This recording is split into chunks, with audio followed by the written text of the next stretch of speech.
the man who refused to break. There is a moment in every person's life where they decide who they really are. For most of us, that moment comes quietly, a hard conversation, a tough choice, a bad day that tests our patience. But for one man, that moment lasted for years, and it came in the middle of the ocean, in a prison camp, in a war that tried everything it could to destroy him. His name was Louis Zamperini, and this is not just a survival story. This is a story about what happens when the human spirit gets pushed so far past its limits that it should have snapped, but somehow didn't. Before we get into the camps and the crashes and the sharks and everything else, I want you to understand something. Louis Zamperini was not born a hero. He was born trouble.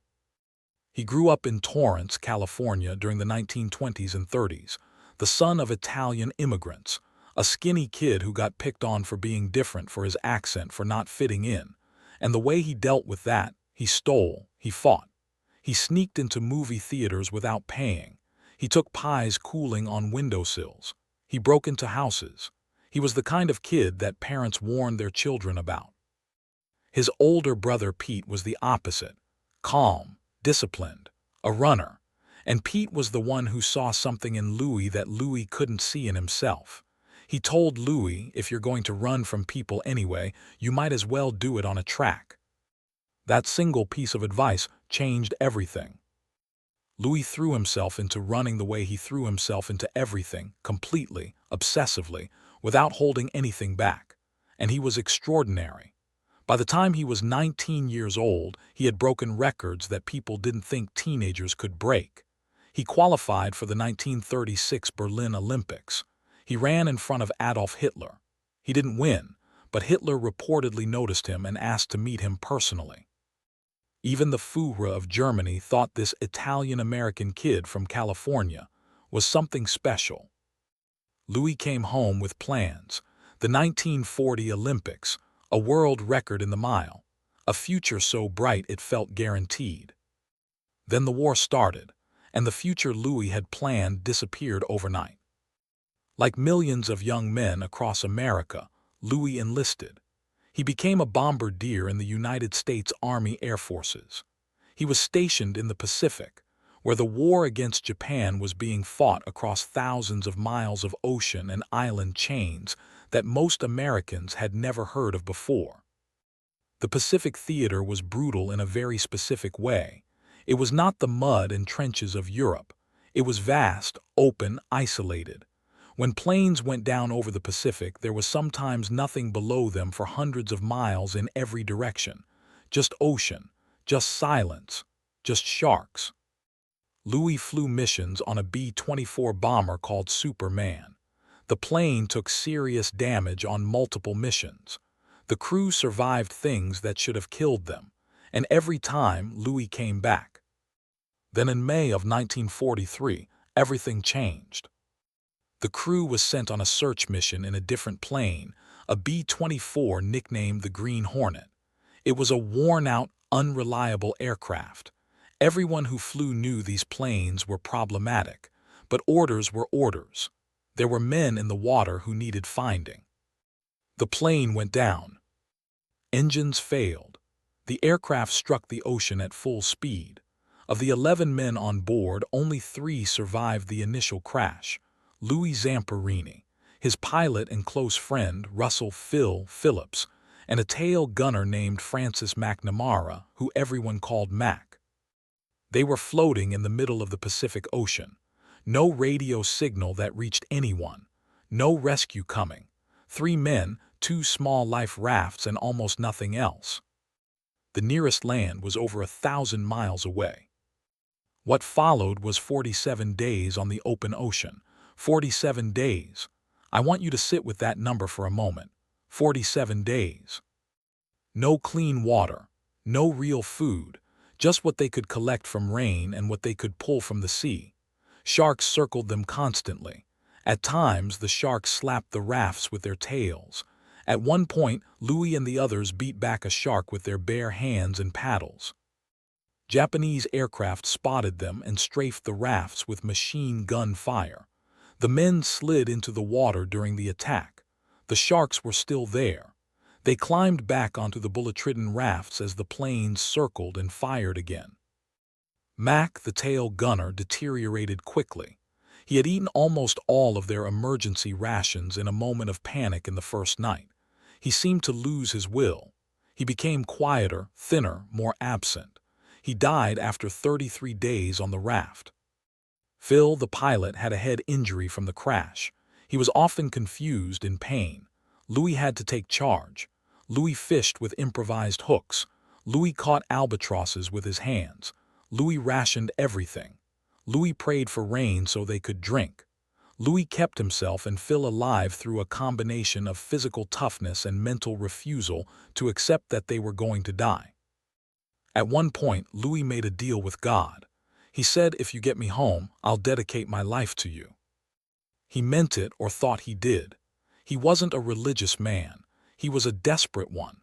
But that moment on the raft would matter later in ways he couldn't imagine then. 47 days after the crash, they drifted close to the Marshall Islands. Japanese sailors pulled them from the water. They were alive, but their real suffering was just beginning. Now, here is where the story becomes complicated. And I think it's important to be honest about that complexity, rather than just giving you a simple villain and hero story.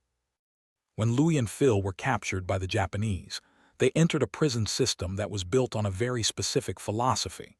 That philosophy was rooted in the concept of Bushido, the warrior code of the samurai, combined with modern Japanese militarism that had evolved over decades. In the Japanese military culture of that period, surrendering was considered the deepest possible shame.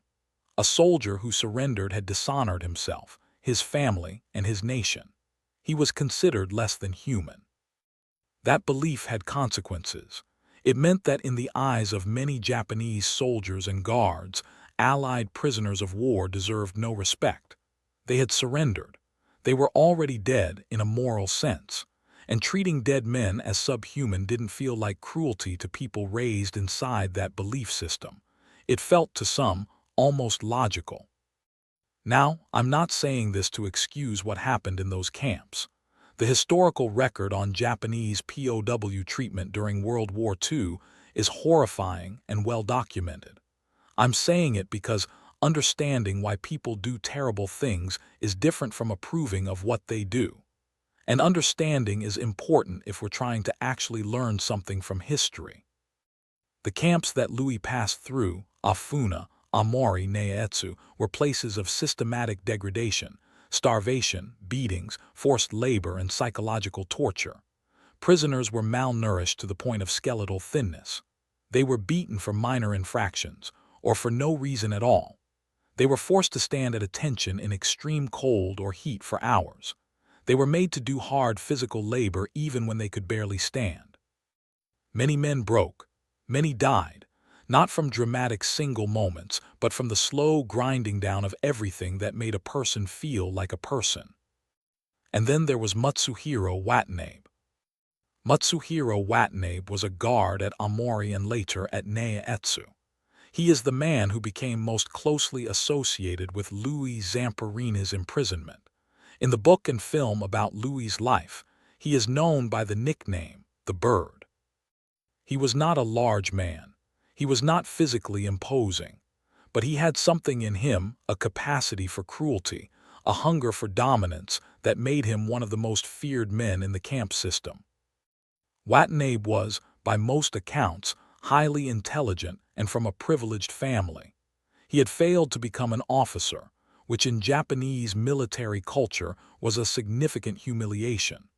Some historians have suggested that his brutality in the camps was connected to that frustration, that he was taking out his failure on men he had power over. He targeted Louis specifically, and this is something that different people have interpreted in different ways. The mainstream interpretation is simple. Louis was a famous Olympian.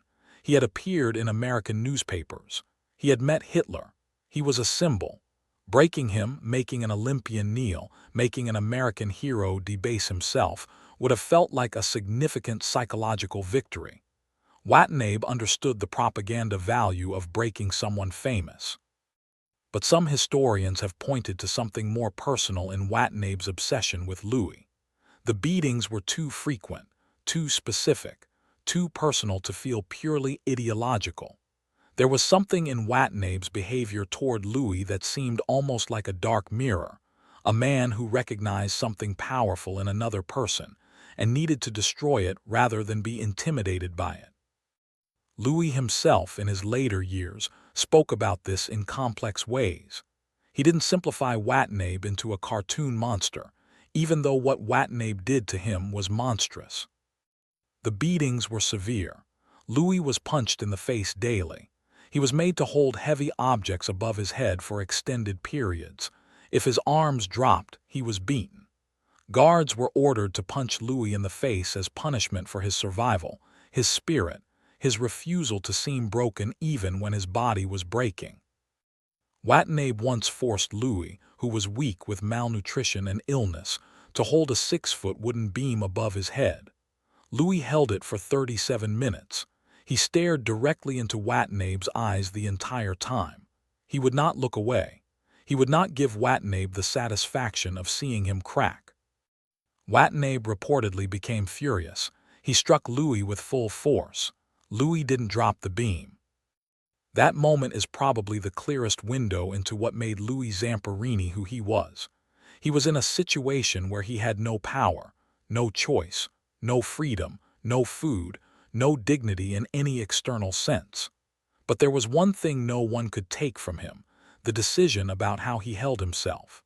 The decision not to break inside, even as his body broke on the outside.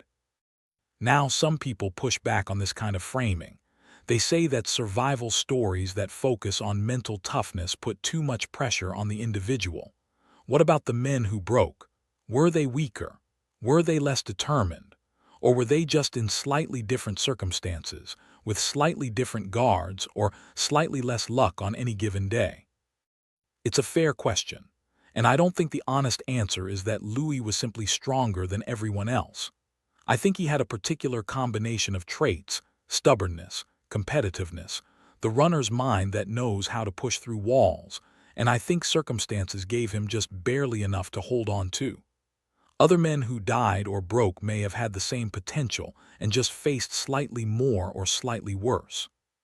History gives us heroes because we need to tell stories. But heroes exist inside systems and inside luck as much as inside themselves. The war was coming to an end. Hiroshima was bombed on August 6, 1945, Nagasaki on August 9. Japan announced its surrender on August 15. In many camps, when the surrender was announced, the guards simply disappeared. Some left, some destroyed records. Watanabe fled. He went underground and managed to evade capture. He would be listed as a war criminal but would never stand trial. He lived in hiding for years, eventually emerging into a relatively normal life in Japan. He died in 2003. That fact is something that sat with Louis for a long time, in complicated ways. Louis was liberated. He came home. He was greeted as a hero, the Olympian who survived 47 days at sea and 2 years of brutal captivity. There were parades, media attention, celebration. And then the real battle started, the one nobody talks about at parades. What happened to Louis after the war is something that deserves real attention, because it's a part of his story that is sometimes rushed past in favor of the dramatic survival elements. Louis came home broken in ways that didn't show on the outside. He had nightmares every night. Violent, vivid, uncontrollable nightmares, mostly about Watanabe. He would wake up in a rage, sometimes with his hands around his wife Cynthia's throat before he was even fully conscious. He was drinking heavily. He was angry in ways he couldn't explain or control. Today, we would recognize this immediately as post-traumatic stress disorder, PTSD. In 1945 and 1946, there was no such framework. Veterans were supposed to come home and just be grateful. They were supposed to get on with things. The idea that the mind could be seriously wounded, the way the body could be wounded, wasn't widely understood or accepted. Louis's plan to cope was to drink and to fantasize about going back to Japan to find Watanabe and kill him. He thought about it obsessively. He planned it. He told himself that killing Watanabe would end the nightmares, would give him peace, would close the chapter. Cynthia was at her breaking point. She had married a man she loved and come home to someone who frightened her. She began to consider divorce. Then something unexpected happened. In 1949, Cynthia attended a religious revival in Los Angeles run by a young evangelical preacher named Billy Graham.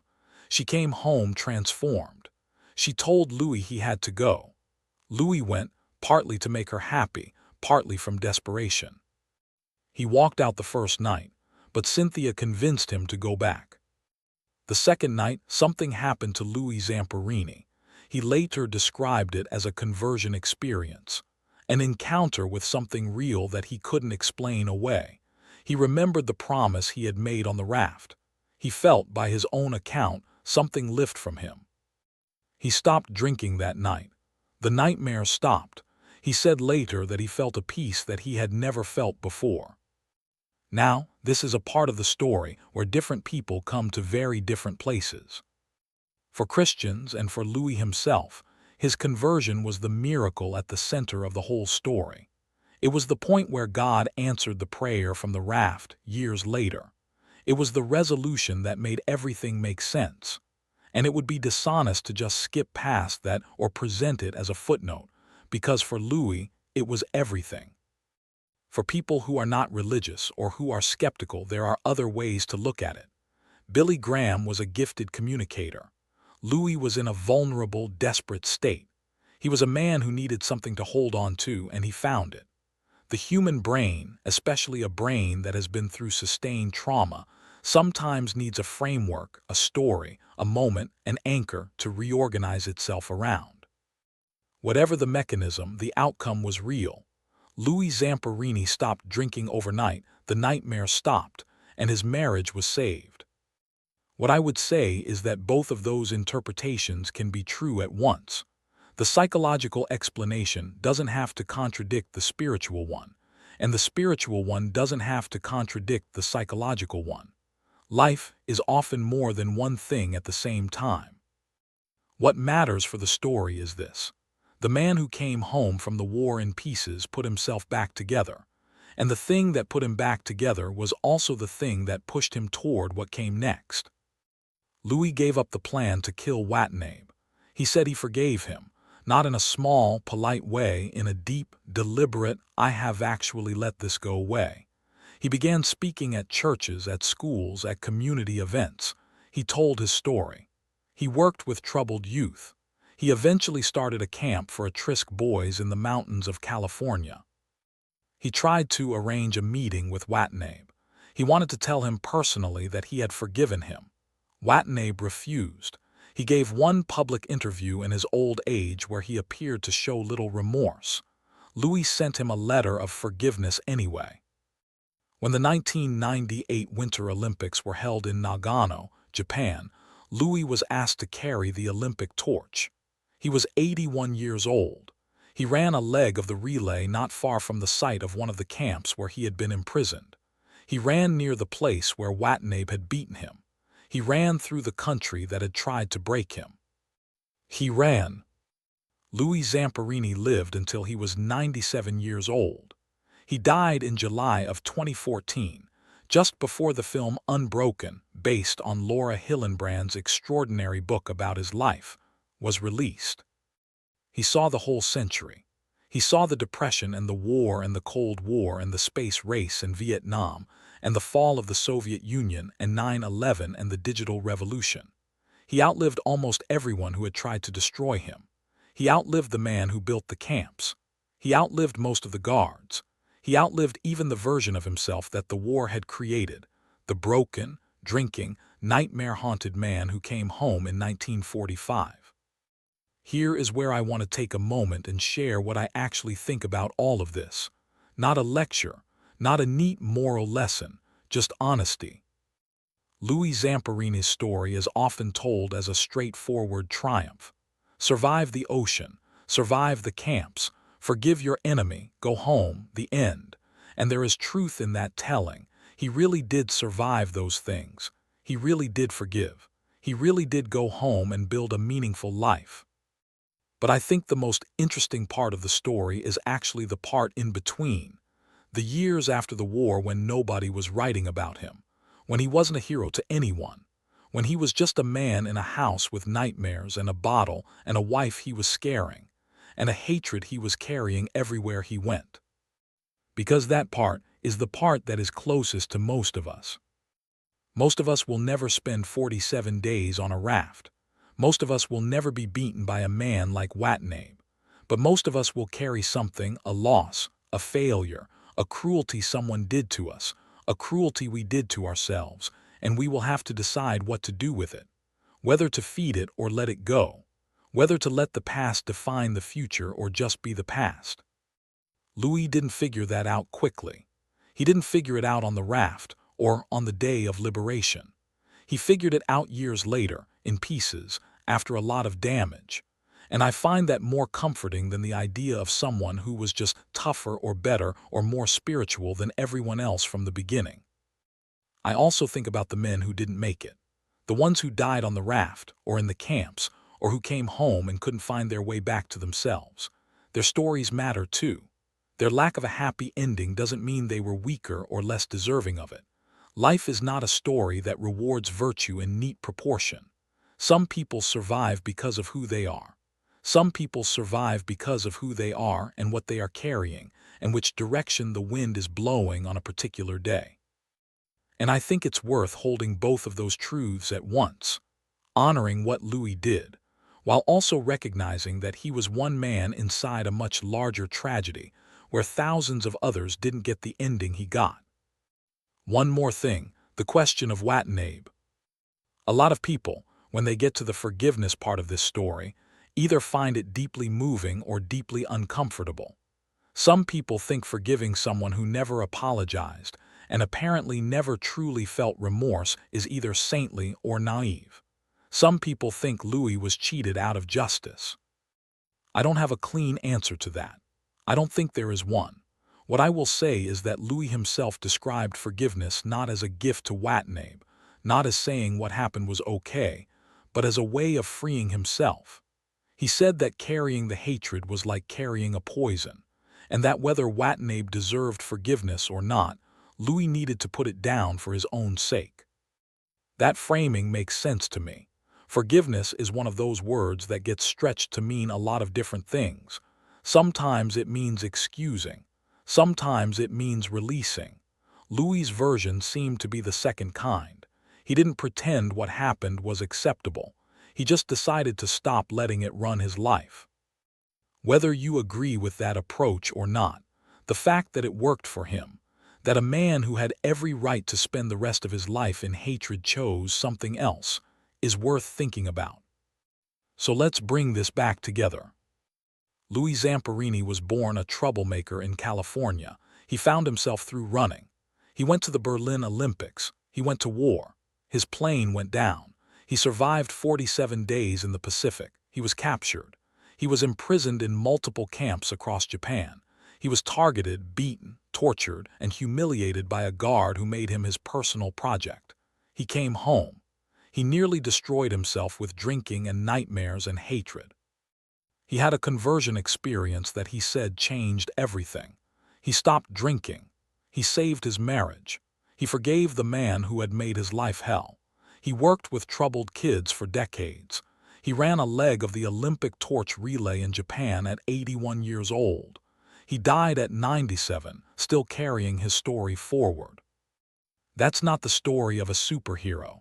It's the story of a human being who was put through extreme things and found over time a way through them. Not always gracefully, not always quickly, but through. There is a line that Laura Hillenbrand wrote about Louis that I think captures something true. That what made him able to endure wasn't just toughness, but a fundamental belief that he was going to make it. That the story wasn't over. That there was a next page. That belief is something. I'm not sure it can be manufactured or taught, but I think it can be recognized. And I think hearing about people who had it in the worst possible circumstances and who found a way to keep turning pages, that matters. It has to matter. Because if Louis Zamperini, floating in shark-infested water for 47 days, starved and beaten in prison camps, haunted by nightmares in his own home, if he found a next page, then most of us, facing most of what we face, probably can too. If this story meant something to you, subscribe so you don't miss the next one.